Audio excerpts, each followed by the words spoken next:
இப்போ நம்ம வந்து பார்த்திங்கன்னா கதம்ப சாம்பார் வைக்கிறோம். அதுக்கு உண்டான காய்கறி தான் வெட்டிகிட்டு இருக்கோம்.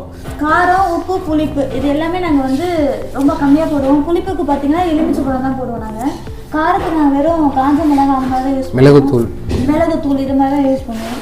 இதனால் என்ன ஆகுது அப்படின்னா நம்ம உணவில் இருக்கிற அந்த காய்கறிகளோட சுவைகள் வந்து நமக்கு நல்லா தெளிவாக தெரியும். ஏன்னா உப்புமே நாங்கள் ரொம்ப அரை உப்பு தான் போடுவோம். அப்போ முருங்கைக்காய் என்ன இருக்குது, வெண்டைக்காய் என்ன இருக்குது, எல்லாமே நம்மளுக்கு தனி சுவையாக நம்மளுக்கு தெரியும். அந்த காய்கறியோட சுவை நம்மளுக்கு தெளிவாக தெரியும்.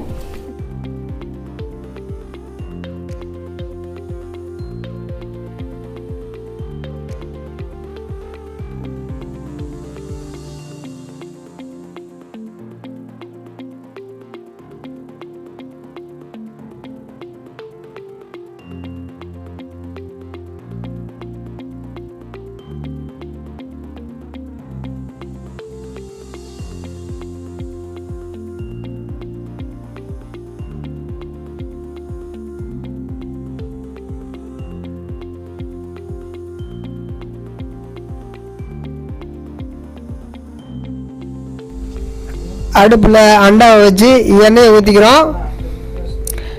கடுகை போட்டுக்கிறோம். மிளகாவை கிள்ளி போட்டுக்கிறோம்.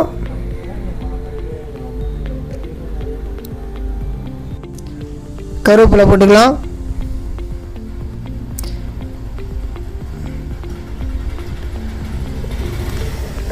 உரிச்ச வெங்காயம் பூண்டை போட்டுக்கு நல்லா கிண்டிக்குவோம். அடுத்து தக்காளியை போட்டு நல்லா வதங்குற அளவுக்கு கிண்டுவோம். அடுத்து வச்சுருந்த காயெல்லாம் மொத்தமாக கொட்டியாச்சு. கொட்டி நல்லா ஒரு கிண்டுவோம்.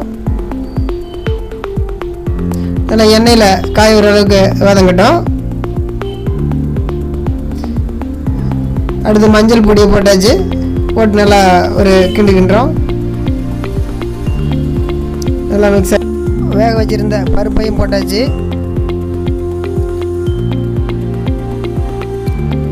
எல்லாம் போட்டு மிக்ஸ் பண்ணியாச்சு. உப்பு போட்டாச்சு.